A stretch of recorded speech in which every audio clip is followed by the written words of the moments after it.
Hey there, cats and kitties. I am the Blues Man, Johnny Blues, and with this particular video, I'd like to talk about Doctor Who once again, relating to that great topic of great companions who never were in the history of Doctor Who. These are background characters or guest actors or actresses that for one reason or another stood out to me and made me think, wow, there could have been some interesting stories told on further adventures in time and space with the Doctor and the TARDIS. And in this particular case, I'm going to be going with a classic series pick, going all the way back to the second Doctor era's serial, The Mind Robber. Now, in this particular serial, it's a very surreal thing to watch because, of course, once the TARDIS has seemingly been brought into this void of fantasy, you have a lot of strange goings-on. Everything from Jamie losing his face and becoming an entirely different person physically to, the Doctor being challenged at every turn, having to answer riddles and stuff like that. And it's just a very surreal, interesting piece. They run into Lemuel Gulliver from Gulliver's Travels and other characters from, mythology and fiction, Medusa and everything like that. And it's just a really intriguing story, especially once we get to sort of the brain behind it, if you will, to play on the term the master brain computer, which is a computer that, of course, is sort of overseeing, the entire land of fiction that they've entered. But there is a man also who is called the master of the land of fiction. And this is the character I would choose for further adventures in time and space, kind of falling back on similar character tropes that I've described in previous videos along these lines, where he would be a character that, I would think would have a duality of mind, of presence, depending on how they did it. Of course, it would necessitate the Mind Robber having ended differently than it actually did. We didn't really see a lot of closure. There would have had to have been some kind of embellishment, or at least a story later on could pick up with it, even to this day, with the particular character. This is an unnamed writer from 1926 who scooped out of his life and brought into this fantasy sort of realm.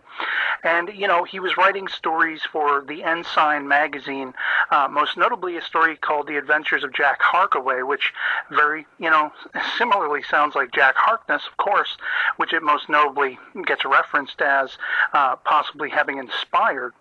But essentially this guy, once he snaps out of it, once the Doctor kind of sort of saves him at the end of the serial, he's not really familiar with what has happened to him, and presumably, and we can only presume as there is no further embellishment of the story, he has returned to his own time once everything is said and done. And I won't spoil how that all happens.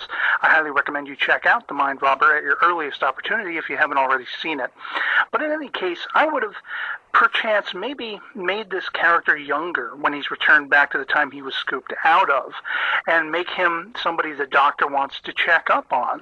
And with good cause, as there could be sort of repercussions to pick up with in a further story, where this character is somebody the Doctor wants to keep an eye on. Maybe there's lingering effects by the master brain computer or whoever created that. We never really get an answer. I know it was delved into a little further in some audio adventures and, non-canon Doctor Who stuff.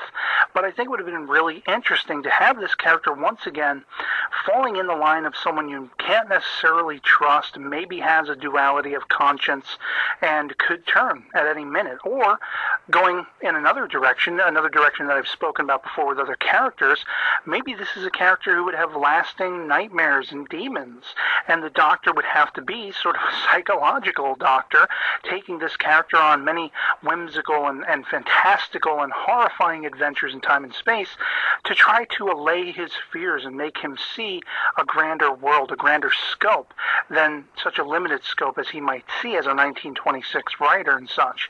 Of course, writers, being that I am one, I can say this from experience, have a great imagination, and I think it would have been very interesting to have had someone like this, akin to H.G. Wells' appearance in Time Lash with Colin Baker's Sixth Doctor. That was another character I would have thought, sort of along the lines of, hey, it would have been interesting to see him traveling with the Doctor for a time. And I think there is even hints that they meet each other again at some point after Time Lash.